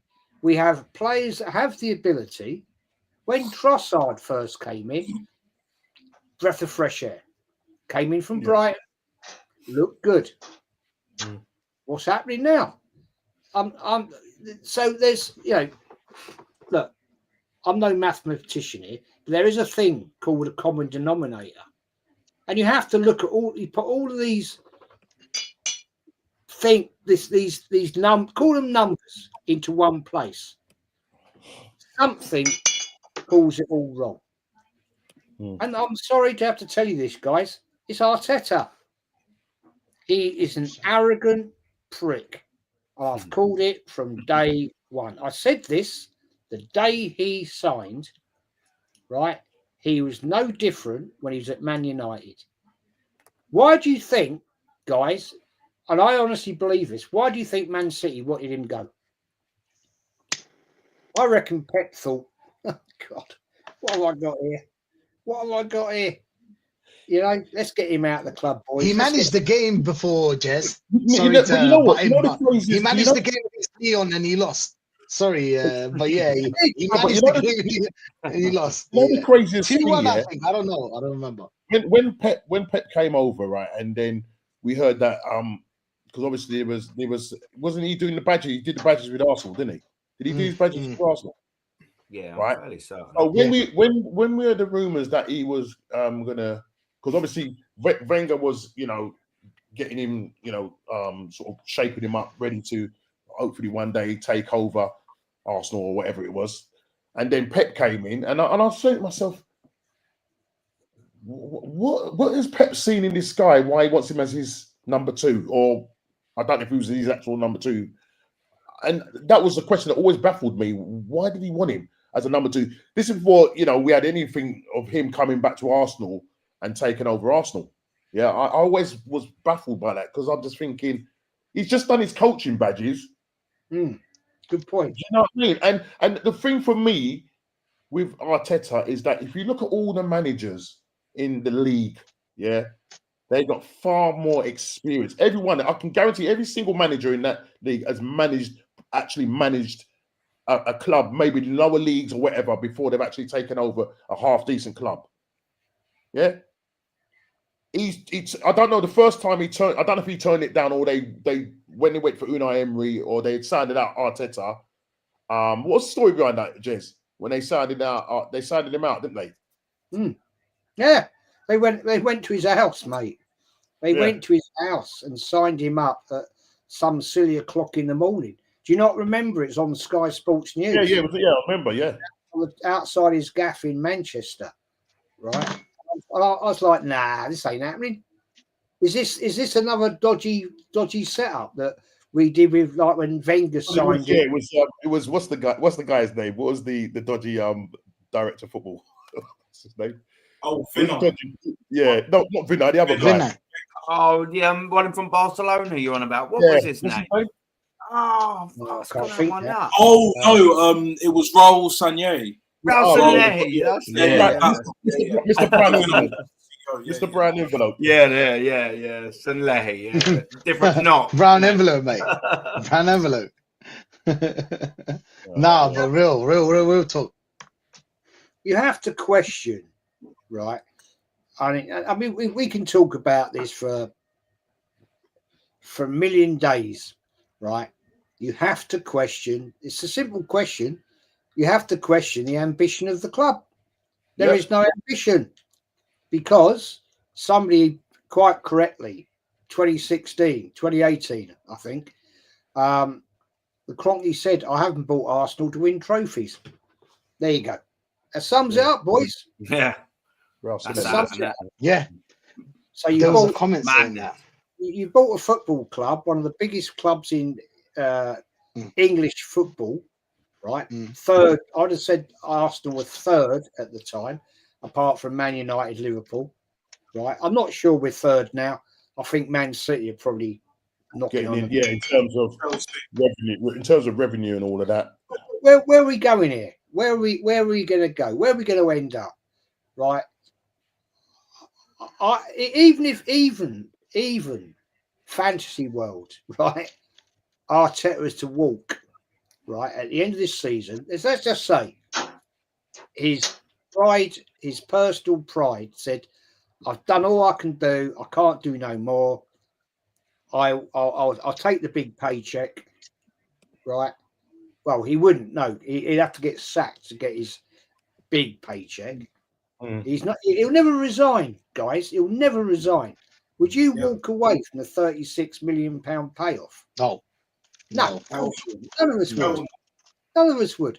So, if at the end of the day, if the Cronkies were to say to him, "Look, mate, you know you've had all this money, it's now 5 years down, and you ain't done shit.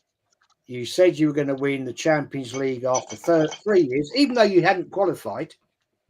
Fact, right? It's time for you to leave." I don't trust these American owners to get anybody in. I don't trust them to get a proper big name manager. I don't trust them. I'll tell you why I don't trust them. Is because they don't have the ambition. Simple. That's it. Yeah. Yeah.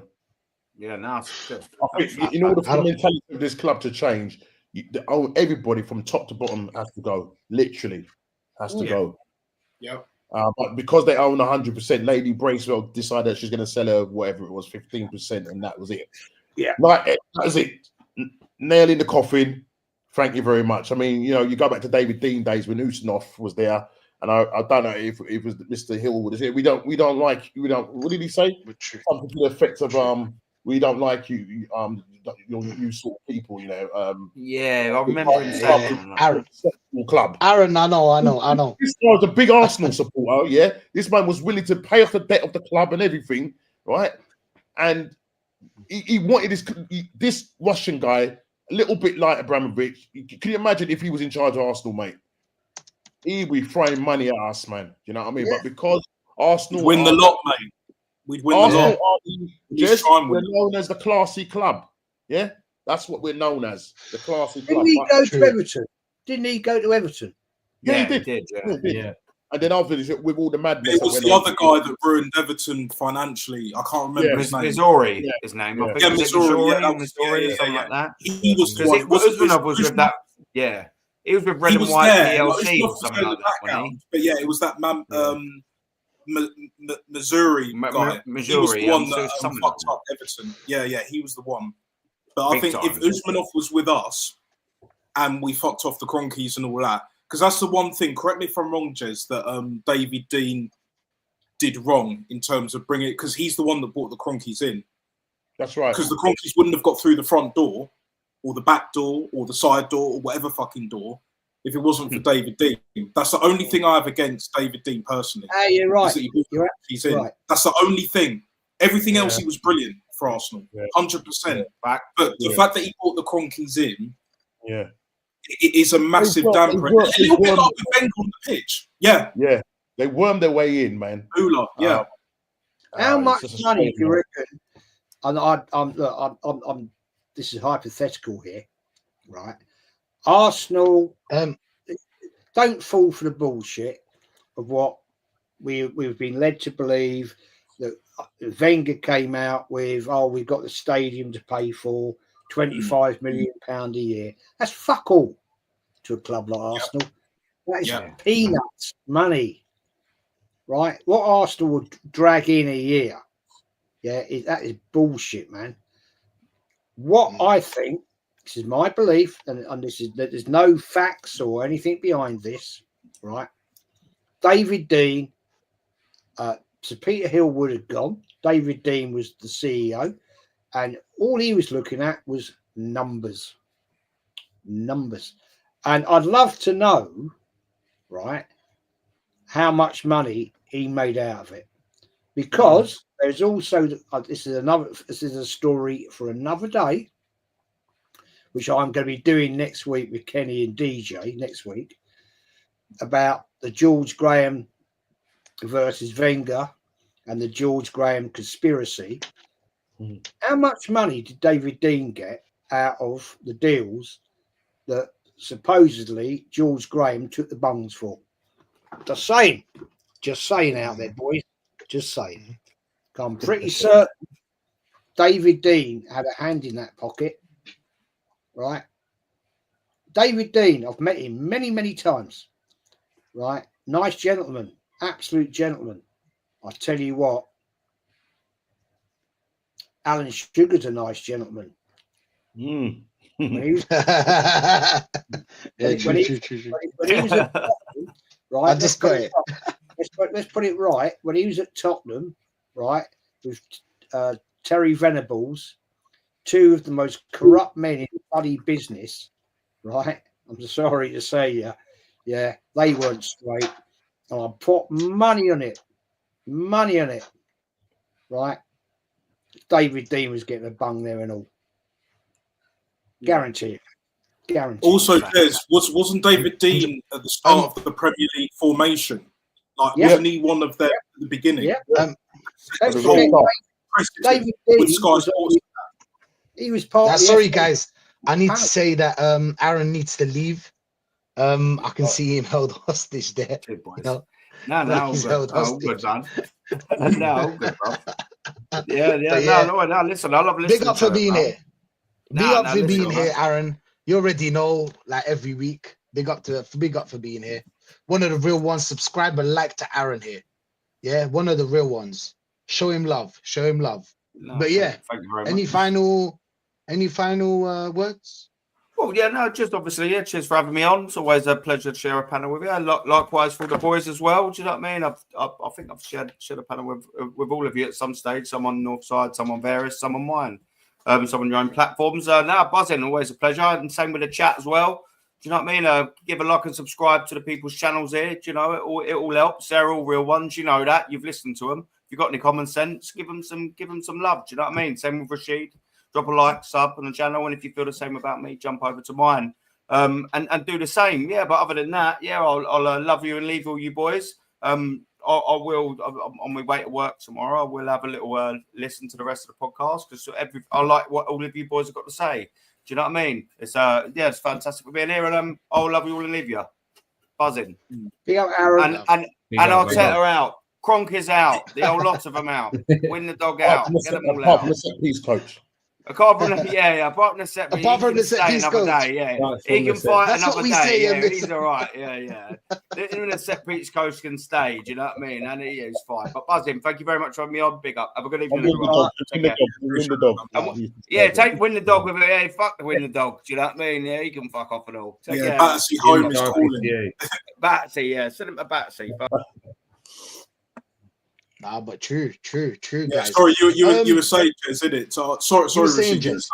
Yeah, just to finish off with the David Dean being part of the Premier League and along with Sky Sports and that, the whole culmination of events around that time until it came out. Was it like 92, 93 season, I believe? Yeah. Like in terms of like what happened with that? Like, do you believe as well that I believe personally that he definitely got a nice sort of percentage of that. That's just my opinion. I'm not basing it off of facts. Because if you're at the centrepiece along with other people of forming any league, but the Premier League, which at that time was going to be the Super League, which it is now in terms of all the leagues, like what do you think, Jez? Oh, yeah, you're bang on, mate. Don't forget, 91 when Arsenal won that under George Graham, right? Yeah, and times moved on after 89 and all that. Yeah, David Dean was part of the FA. He was part of them, the Football Association, right? So, where are we going here? The FA, when Sky Sports first came in do you remember? Monday Night Football, first ever show, right? Remember it? Right? Yeah, the old thing in it, the old celebration of people in the remember it? Dance and everything. Yeah. Who was part of that celebration, gentlemen? David Dean. Part of it. So, where do we go from here? We then move on a little bit. A few years, Premier League, Leeds United, Blackburn Rovers win it. Yeah, we go on. And then there's the controversial thing with George Graham and all that. David Dean never stood up for him. He never stood up and said, No, I don't agree with this. This is wrong. This is wrong. He let it all go behind him. David Dean is a gentleman. He's a very nice man. You talk to him, lovely man. I tell you what, I wouldn't buy a used car off him. Okay. We know about this. We know about this now, about David Dean. Thanks for everyone. You know, I wanna close on this. Prediction on tomorrow. Prediction. I want your prediction, Norms. What's your prediction for tomorrow? If I'll be real, I think we will win, only because of the way Zagreb has sort of been playing in the. I think they're 24th in the table. I know they got a tonking off of Bayern Munich 9-2. Third in their own. I think they're domestically they're third, and I think they haven't played. I think they haven't played for a good few months, isn't it? I think they're winter break or whatever it is. So break, isn't it? Yeah. So I think we'll beat them, but then there's another side of me that thinks I wouldn't be surprised if we end up drawing or something like that. I don't think we'll lose, but I think we'll beat them. By what score, I have no idea, because I think the way we are playing, the fact that our strikers are not performing, we're not. There's too many key players in our team. Obviously, we've lost Saka, but there's too many key players in our team that have fallen off the cliff. And you're asking Martinelli to go over now and perform for Saka, yeah, because he doesn't trust Sterling, who he brought in on loan, yeah. And when he did come on the other day, what did he do? Yeah, you got Odegaard, our captain, our creative spark. What is he creating? Apart from snot and arm waves, that's about it. So there's a lot of drop-offs, and then you have the injuries and all of that. Now Saliba's out for a couple of weeks, and the shuffling of the pack from Arteta. Too many moving cogs, man. Do you know what I mean? And you just don't know what you're going to get from this team. You know what I mean? And going into games, like, before you're confident, in the back of your mind, you're thinking, this could end up being might a draw. happen. It might happen. I think somebody said in the chats that that I think it was Macy was saying that they might even turn us over. Yeah, they got nothing to lose. Do you know what I mean? But yeah, I think we'll win. I mean, if you want to score prediction, I'll probably go with. Gosh, I'm gonna go with a 2-0. 2-0. You don't think they'll score? Do you know what they got? New manager in it. Yeah. They got Fabio Cannavaro. All right, let's Cannavaro. Go 3-1. 3-1. Nice one. Need a 2-goal cushion. Jez, what are you saying tomorrow? What's your prediction? Couple of points. They've come back. I think they've played one game since they've come back from their winter break. They could be big up for it, or they could be very rusty. But we all know what can happen with the new manager bounce. So, bearing in mind they're 25th in the table currently, I think they're going to try and shut the game down. I think we're going to struggle to break them. So I'm going to go positive. I'm going to go 2-0 Arsenal.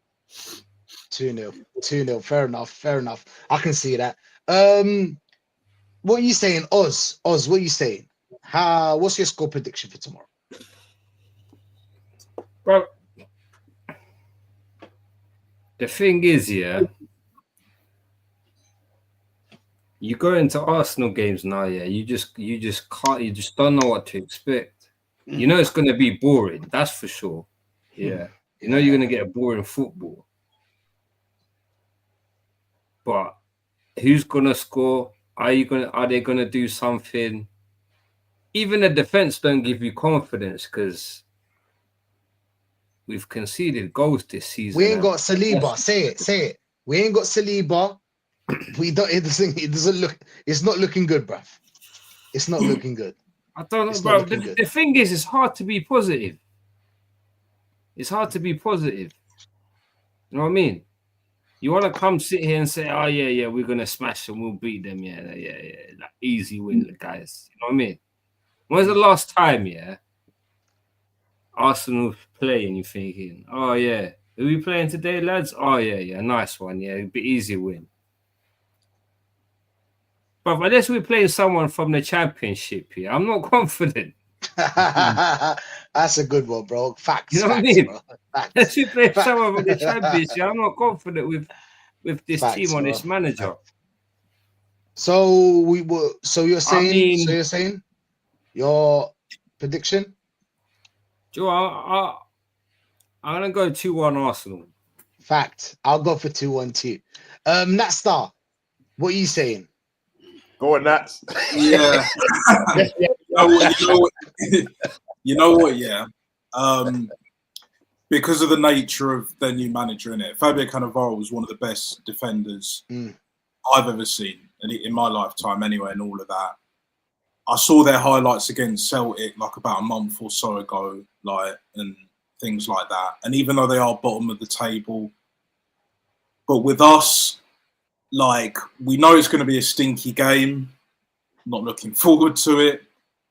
But I reckon Cannavaro, in typical Italian style, is going to stink it out as well. And when you've got someone that's willing to stink it out, probably more than what our guy is. Well, he's not our guy, but Arteta's going to do, yeah? I reckon it'll be 0-0. I can see a draw. Oh, okay. It might sound controversial, but I could definitely see a 0-0. Stinky, stink fest, bro. That's a good one. That's a good one. Yeah, it is. Yeah, that's a good one. If you're a betting man, if anybody's a betting man, go put your money on that. Nat Star comes with facts, trust me. But big up to everyone that's locked in. Big up to everyone that joined from North. Big up North side, of course, for the raid. Big up everyone that joined in. Big up the chat. Big up the panel, of course. Jez, thanks for having me. Look, it's lovely having you on. First time. Thanks for being here. Ozzy, you already know, my guy. Week in, week out. Norms, you already know as well. Nat Star and I, it's great to have you again. It's great to have you again. It's been a pleasure. Yeah. Any last thoughts, people, before we wrap up? Because my last words is obviously everybody out apart from the set piece coach. That's how I close my my lines. My last words is go and buy a striker, mate. Okay. I'll say something different. Go and sub and like this guy's channel, man. He talks about No, of course. Subscribe and like to everybody here. I just forgot to say that. Subscribe and like to everybody here. Show love to this community because, listen, we're speaking our minds. There's no piece of paper. I don't have any notes, no nothing. I'm just speaking my mind straight away. And I know that Jez is doing it and Ozzy's doing it and Normski and Nat Stars, everybody here is doing it. Thanks for tuning in. And we're out, people. Everybody out apart from the set piece coach.